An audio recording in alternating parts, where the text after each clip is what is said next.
A Hamilton Research Economics project. I picked how did slavery benefit the economy of the U.S. and how do these benefits contribute to the controversy surrounding slavery? Just some before stuff. There was almost 700,000 slaves in the U.S. in the 1790s. Just about 18% of the population, which is definitely a lot. And it nearly doubled up into 1860 with 35%.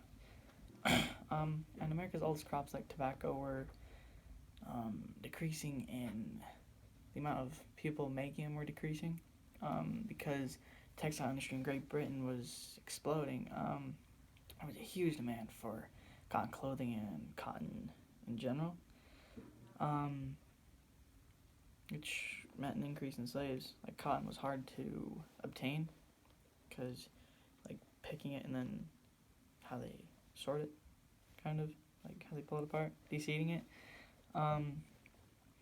And the invention of the cotton gin really helped explode that in the Deep South and just the South in general, so they could work the land more and just make more cotton, obviously. Cotton was the leading export from 1803 to 1907, so for over 100 years, it was the main export out of America.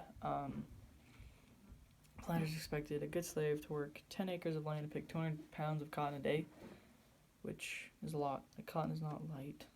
Or heavy. My bad. There was obviously punishments if you didn't make that, so slaves worked very hard to pick all the cotton they needed. Cotton accounted for over half of American exports during the first half of the 19th century, even though it wasn't number one. It was still a big part into the 19th century. The cotton market gave America the money or the ability to borrow money from other people just because we had much better business going on. It put us in a domestic trade, and we could trade a lot more openly. Could get agricultural products from the West and lots of manufactured goods from the East.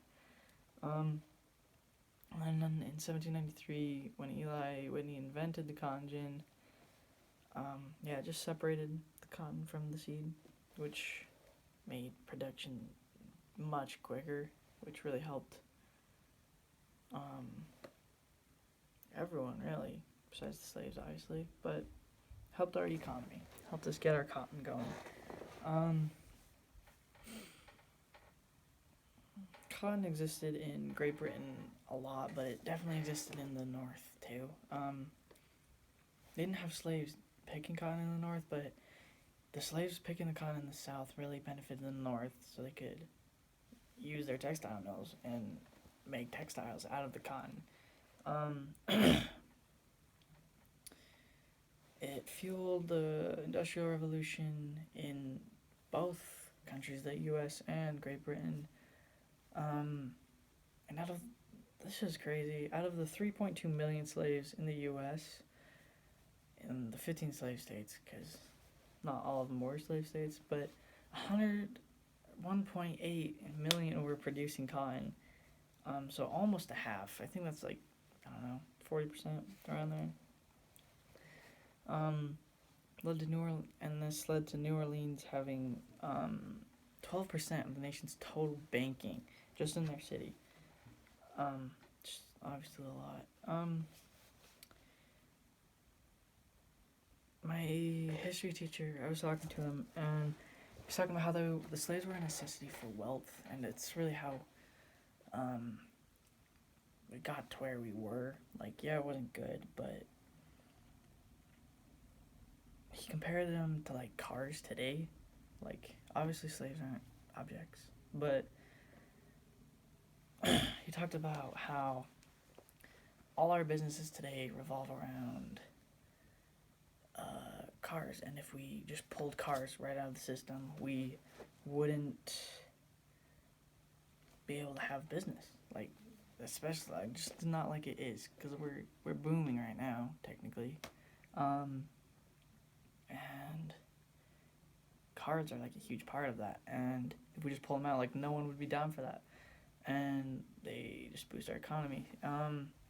So that's what he compares slaves to, kind of, is that even the people that weren't for slavery, like, they needed it because it boosted the economy a ton. Like, it was their workforce. It's just how they made their money. So it really, really helped the economy, and that, like, the controversy around slavery, like, there were people that liked it. Like, of course you like it if you're making tons of money, but even the people that didn't like it, like, they felt they needed it just because it is how they made their money. Yeah, there's my sources.